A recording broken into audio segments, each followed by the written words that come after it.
The entrepreneurial space offered me the most white space to intentionally and consciously evolve and grow myself. If you believe we can change the narrative, if you believe we can change our communities, if you believe we can change the outcomes, then we can change the world. I'm Rob Richardson. Welcome to Disruption Now. Welcome to Disruption Now. I'm your host and moderator, Rob Richardson. With me is Chris Powell of Talmetrix, founder, entrepreneur, he's a business corporate guy. Before that, we're going to go through all that journey and kind of talk to him. How you doing, man? Hey, I am doing well, my friend Rob. Thanks for having me this afternoon. Oh, thanks for coming. Appreciate having you on. So I want to start really with your journey into entrepreneurship, and then we'll go over some other paths. But let's start there because you were a corporate guy, right? Yeah, for well over 20 years. Yeah. Working for others, which was a really great ride because it set me up to do what I'm doing now. But actually, this current journey here at Talmetrix is my second entrepreneurial journey. The first one I tried to do, my first entrepreneurial journey was started when I was trying to being an entrepreneur part-time. That didn't work out too well. What I learned is you got to be committed. And being a part-time entrepreneur was a little hard to do, plus keep a regular high-demanding job. But my first experience was actually starting a real estate development firm with my brother and his wife in Chicago back in the 90s, where we were redeveloping residential and commercial spaces on the south side of Chicago. So that was my first foray, which was fascinating if you know anything about Chicago and trying to get things done. Really interesting. I'm sure. Lesson on how to make progress amidst some challenges. But pull me through that experience. I'm curious because one of the questions I like to ask, Chris, is a time when you failed. People don't like the word failure, but whatever you want to call it, setbacks, learning lessons, and what you learned from that moment and how that might have helped you in your entrepreneurial journey. So if you want to speak to that moment or speak to another, I'd love to hear it. No, happy to. I mean, that business got started out of a passion and a commitment to redeveloping the communities in which we lived in at that time. And what was fascinating about it, my brother and I are neither from Chicago, but his wife was at the time. Right. And so we were transplants to Chicago and it found it as an opportunity to give back to the community. So it was the first venture was started out of commitment to community and purpose, right?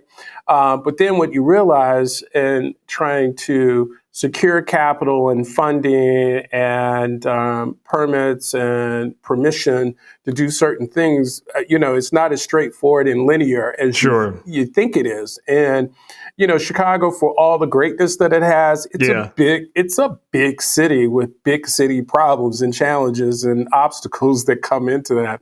And so we quickly learned that, at least I know I did, that not only do you need to have business acumen, but you also need to know how to navigate the politics and government and policy space. And so, to be a politician and an entrepreneur. Yeah, all at the same time. Yep.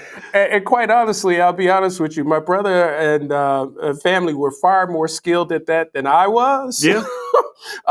So I exited and told them, I said, hey, you guys can have, this is more than I've got the fortitude at this particular point while I still had a very demanding job. So you were you were essentially being a developer, right? Basically. Yeah. That's a tough job to do because you can do, I think, some entrepreneurial things and kind of build your way into it. Mm-hmm. I think there are certain businesses. One I can tell you is running a restaurant, which my mother did. I learned lots of lessons there. I will never, ever, ever run a restaurant ever. It's not something I'm ever going to do. Ever. And I respect people that do that, but that to me is one of the hardest ways to make money. I also think construction is one of those because it's a business. You can do some parts of it that you can automate, but you can't really automate being a developer. Like you gotta, which makes it hard to do kind of these, which is, we'll get more into what you do now, but like it makes it hard to do scalable things in a way that is not labor intensive of your time or hiring people to do it. I mean, Rob, you hit on it, right? Because, the other lesson for me, and my brother is still in the development business in Chicago. And this So he is likes it now, still. He's good for him. so he's 30 years into it and thriving and doing well. So I get to say my brother is a developer in Chicago. But I think you just hit on something. I mean, as a developer, it's like you're managing relationships on so many different dimensions. With local government and aldermen in Chicago and all of the other agencies that you have to work through, community organizations, the neighborhood itself, as well as your suppliers and your contractors. And we haven't even talked about your client and your investor yet. So there was just that many, and to your point, that's a very hard job to do on a part-time basis because it's so steeped in developing relationships and having relationship capital that you can trade on at certain times to get things done. Right. Mm-hmm. But I am proud of you that the fact that you were able to have a setback, a failure, whatever, and then step back into it. Because this is what I tell people: if you're afraid of failing, you're destined to failure. Like you can't be afraid of failing. That can't be your reason for not doing something that you're going to fail. So the fact that you did step back out again, because you went back into corporate. How long did you go back into corporate life? Tell us about that. So that was early 90s. So, okay. I just dated myself. Dang. That's all right, man. That's all right.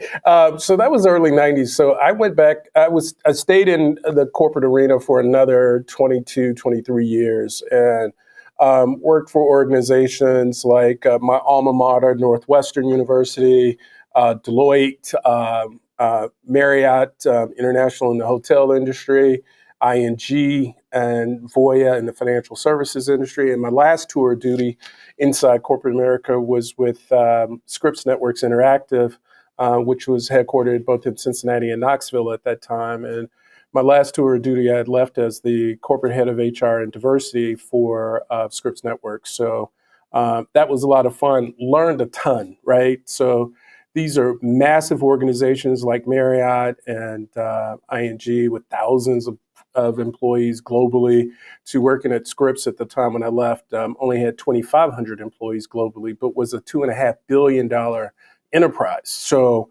lots and lots of experience there, right, from that perspective. So you're in this corporate environment for 25 plus years. You've had a taste of the startup founder life a little bit.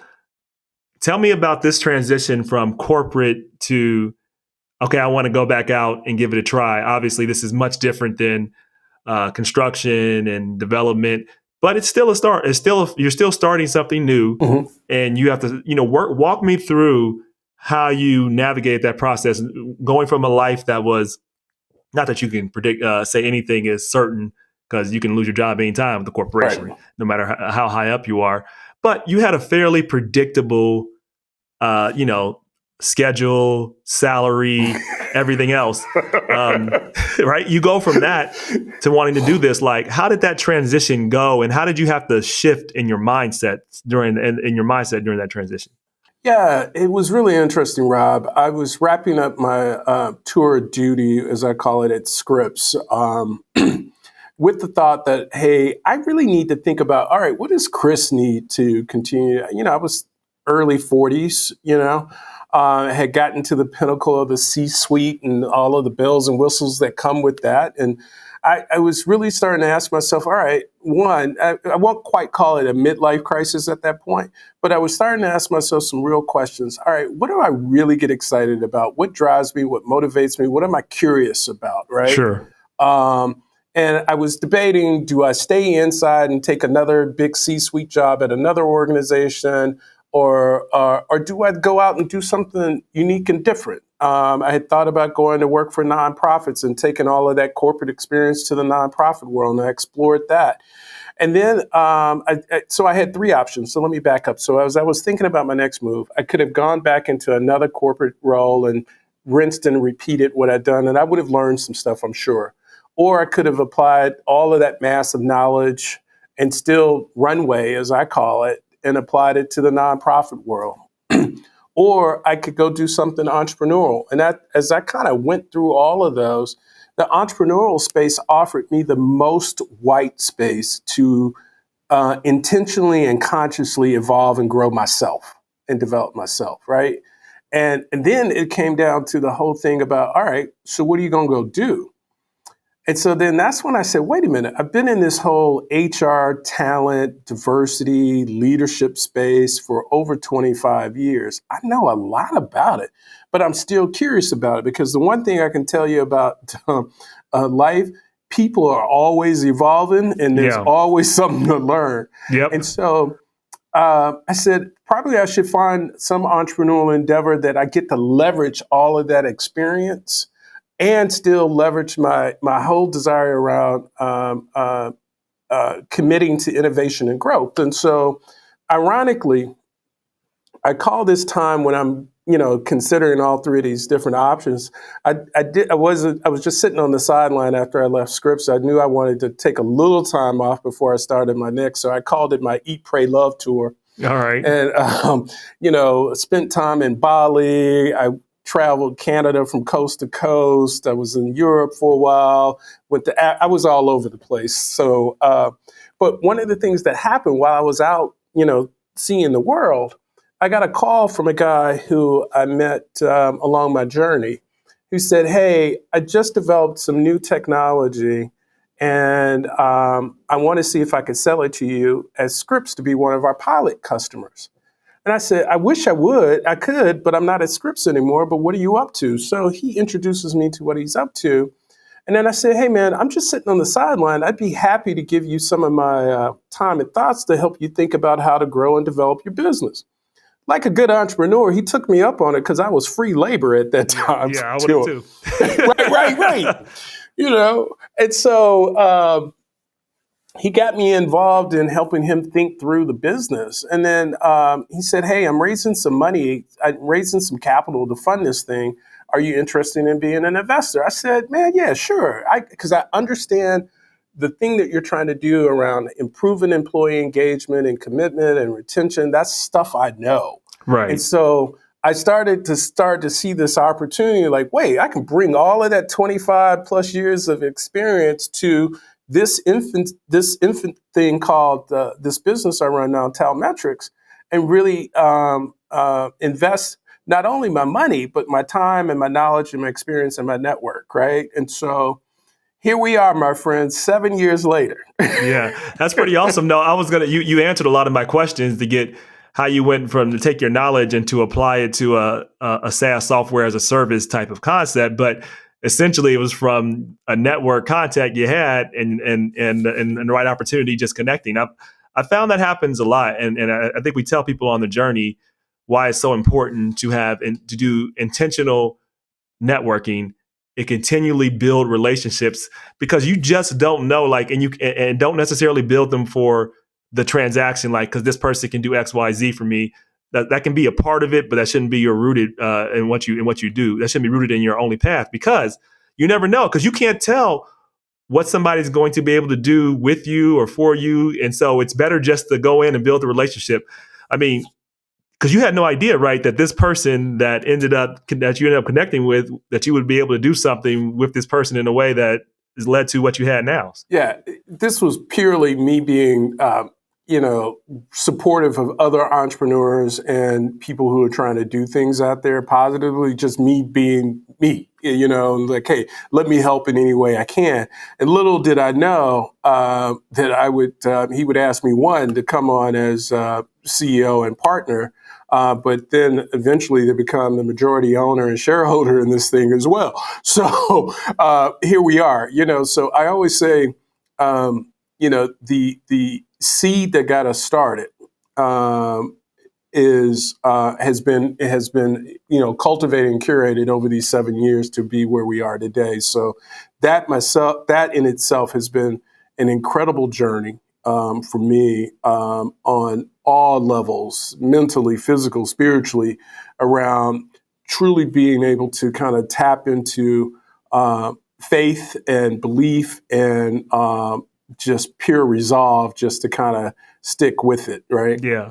I think, your journey matches like Warren Buffett's philosophy on investing. His philosophy on investing is, right, invest in something that you understand, right? Because there's a lot of things he passed up on a lot of investments that could have made a lot of money, but he also passed up a lot of investments that he would have lost a lot of money because he didn't understand, or that wasn't rooted in what he did. So I really find your story, the fact that you know this area, understand this area, and that's a good lesson for folks to say, if you're a founder and you're looking to figure out, or you're looking to get into this area and do entrepreneurship, it should be rooted in something that, two things, you understand and that you have passion for.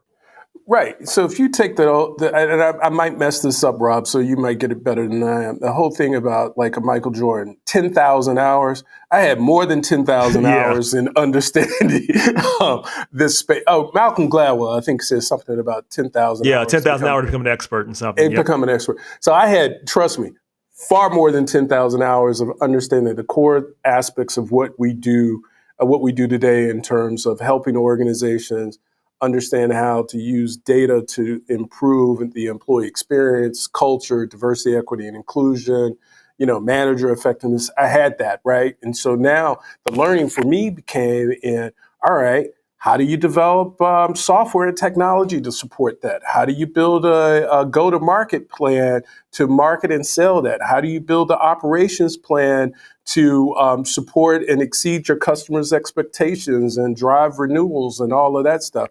How do you build a network of partners and vendors? Because it's more than the core team I got here that makes this thing go every day, right?